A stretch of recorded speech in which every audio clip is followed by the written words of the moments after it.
One of the best parts about our team and that we continue to build here at UTEP in the city of El Paso is we like to pull players from every part of the world and every walk of life, every color and language and personality that you can find. I enjoy the fact and we recreate the fact each season that our team is a melting pot. We have players from all different walks of life on our roster, and we really embrace that, especially because the city of El Paso is like that. I thank God for that every single day. I moved from a small town in Kansas for a reason. We were literally just talking about this the other day. Like, it's crazy how your best friends are just random people your coach brought together. Like, I would have, if it wasn't for volleyball and it wasn't for Ben, I would not have met half these girls throughout the last 2 years of being at UTEP. They're all from different places, especially, and like you learn so many different things from people's cultures, from just like how they grow up, how they talk, what they do, their families, especially when they come to visit. Like, it's awesome. It's honestly a lot of fun because I mean, I've never played with someone from Serbia until this last year, so I would say it's a positive experience because we get to learn how to work with different people and like language barriers sometimes. My teammates are funny and they're very outgoing, but I think they're all caring and like everyone's going through the same thing. And if not, like older like veterans have gone through the things that especially like young people like me and like Maddie Gant and Sarah have gone through. So I think we were all pretty close and we all understood. Like no one was like, I felt comfortable and I could talk to anyone on the team. And that's what I think draws the city of El Paso to our team, is that we've got a bunch of young and old players that are from different countries with different languages, and it really helps be collaborative and work together with each other to try to learn a lot about each other, and that's probably the coolest thing about the team that we assembled in 2022.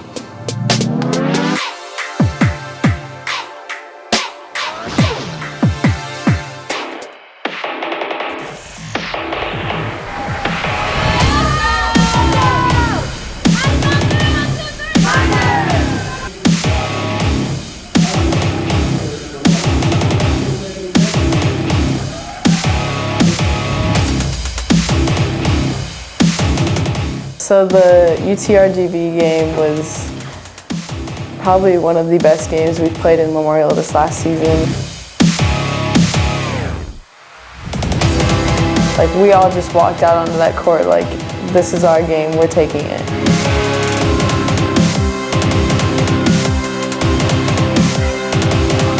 UTRGV, Sarah Cruz, their All-American outside, was our biggest person that we had to stop, and Serena and Ollie really did that, especially our middles. She did not do at all what she normally does. It was crazy.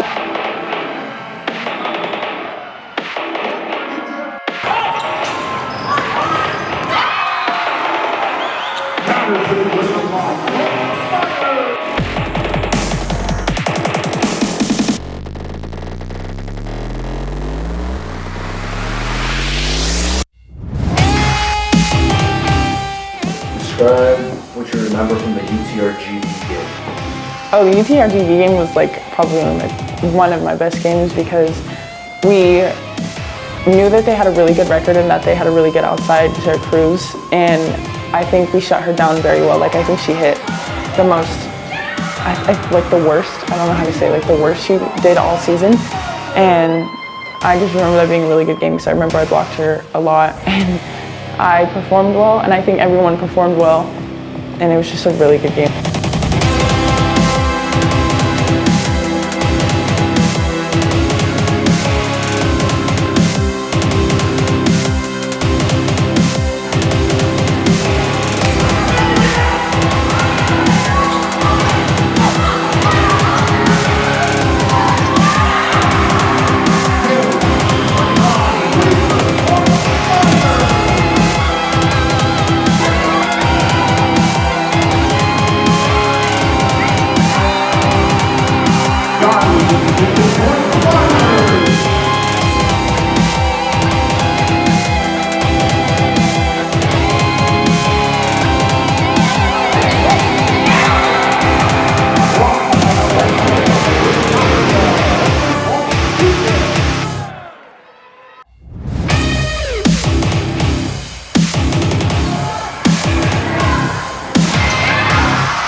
and we swept them so fast. It was a great game. I remember by the end of the game, we were leaving the gym after stretching because the game started at 6 and it was only like 7:30, and we were just in shock because we just beat their ass.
Monday on a midweek match against a really good UTRGV team that had come in on a really big winning streak and had battled really good teams all year, and to sweep them, that might have been our best match of the year in many ways.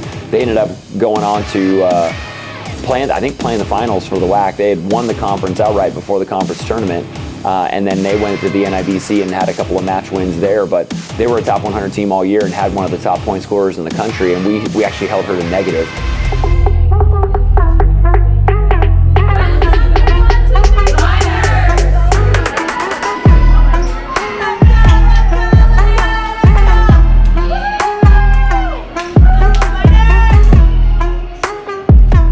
The weekend where we swept LA Tech, maybe one of our best matches of the year, most complete matches. We had a really good game plan against that group. They had come in really hot. LA Tech had come in and actually just gotten one of their first conference, real decisive conference wins in a lot of years since we had been a part of CUSA. And so coming in, they were dangerous, and we really put it on them.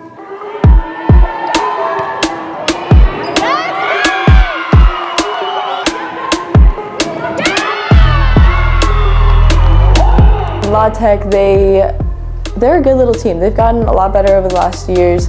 They've tested us a few times, home and away, and they've have a little tick on their shoulder now with wanting to compete and wanting to beat everyone. You have to want it. You have to want it. Go, go, go. Yep.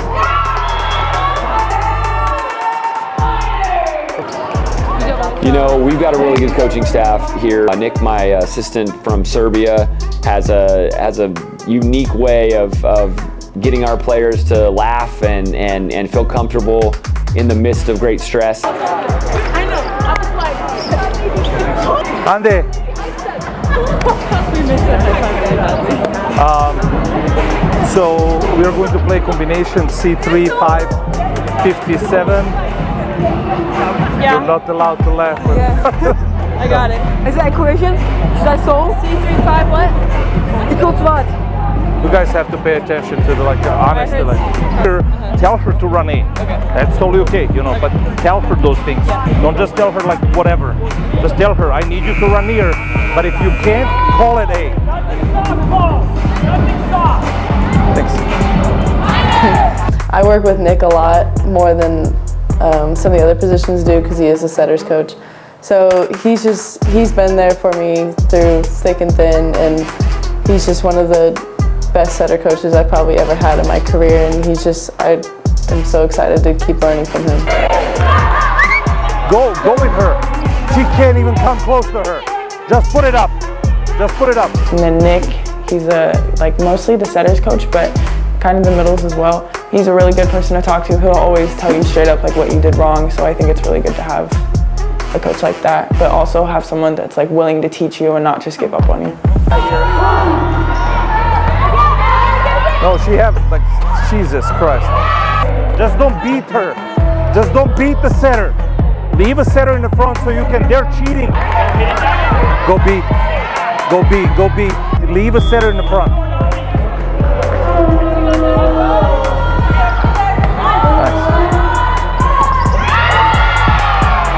So all day long, like honestly, like they're not close. They're stepping away and then trying to chase. He tried to double there on that, and so to just beat her off the ground. That was good. Nick is a very blunt type of person, but he is so loving and he wants the best for every single person on this team.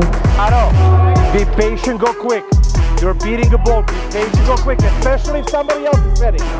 He will never steer in the wrong direction, and he has probably some of the best advice I've ever heard in my life.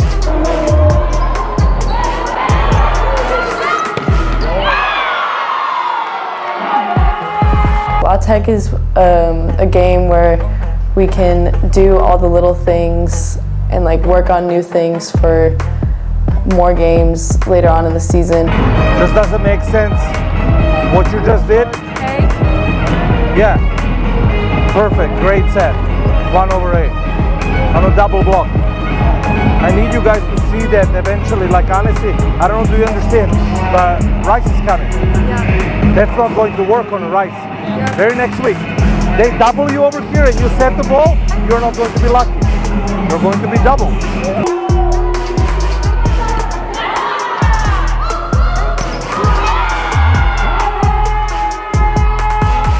I think we had a good idea of what they were going to do, and we practiced really hard with their out of systems, with their middles, with everything like that, and I think we, again, swept them, put a good, just big hurrah on that win.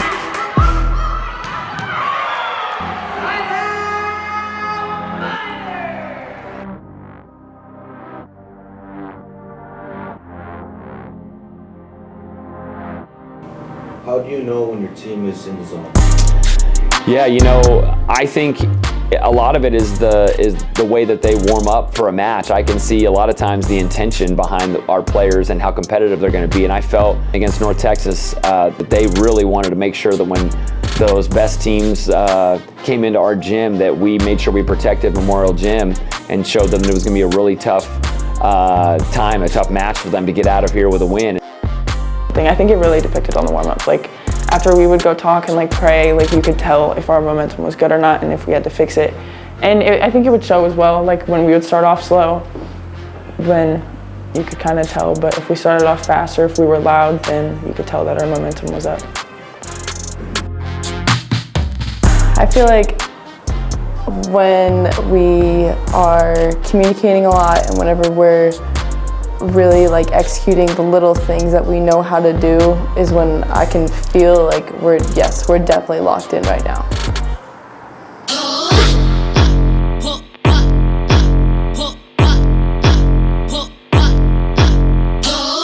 With North Texas, that was a different type of battle. We knew they were a very athletic team and that they were going to give it their all, and we had to do the same.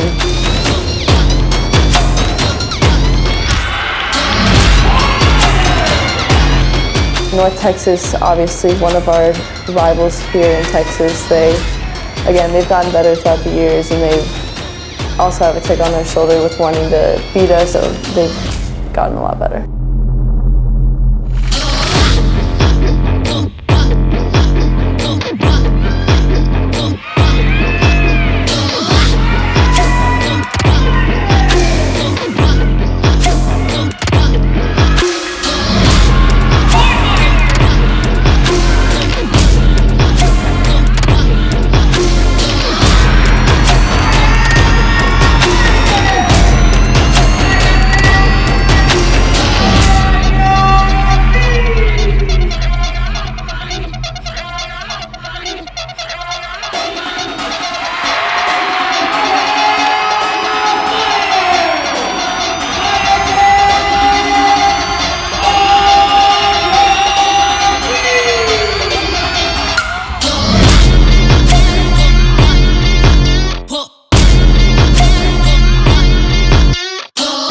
North Texas game at home was good too because I think I had like 10 blocks that game.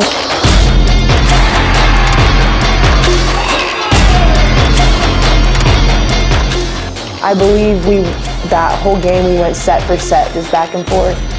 And when it got down to the fifth, it was just a brawl. It really came down to who wanted it more. And in the end, we did.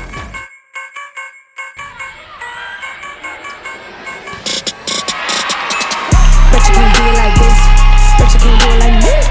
Bet you can't do it like this. Bet you can't do it like me. Automatic counterfeits. Past such a tragedy. And I'm a blueprint.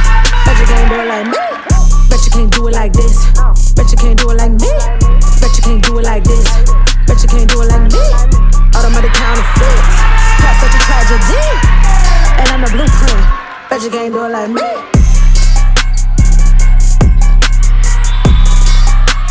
Even if we went to 5, every set was played to like our fullest extent, and it was just everyone was performing well, everyone was doing what we needed to do, and we ended up winning.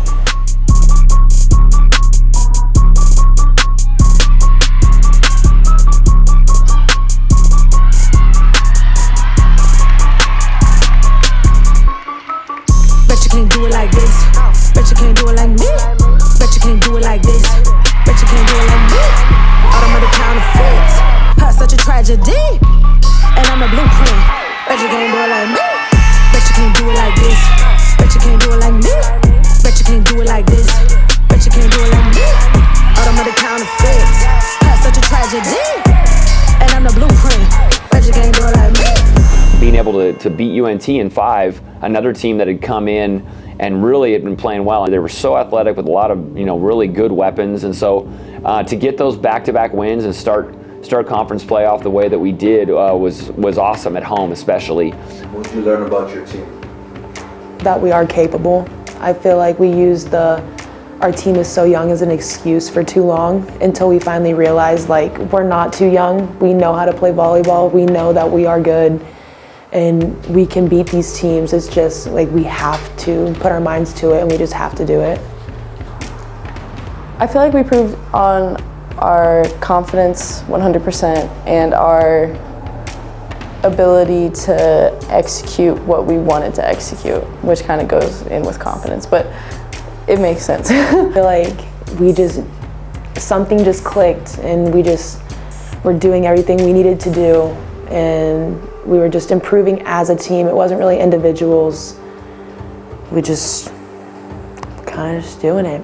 I also learned what it felt like when each of the girls were super locked in and we were all ready to just go out and win that game. Like we were gonna do no matter what to get that dub out of there. What did the team improve on compared to that first Borderland Invitational?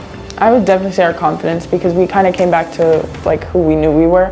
Preseason was rough all in all, like even starting with the Borderland Invitational and going 0-3 at home. I think it really built our confidence back up, starting conference so strong, and I think having the best start. So what a great week for us, and it was a sign that our team was turning a corner and was a real team to reckon with and a force to reckon with towards the start of conference play.